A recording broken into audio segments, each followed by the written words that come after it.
Everyone and welcome. Today I'm going to be walking you through how to find your Afterpay card number in 2025 using the website method.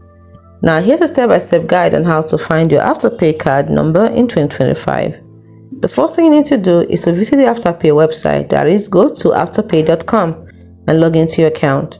Next, you have to click on the account, that is, select the account tab from the top navigation menu. The next is to choose your payment method from the account menu. Next, you have to find your Afterpay card in the list of payment methods and click on your Afterpay card to view the card details, including the card number. That's it, it's as simple as that.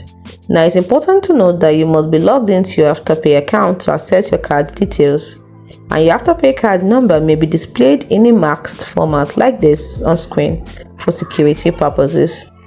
Hope you found this video helpful on how to find your Afterpay card number using the website method. See you in the next video.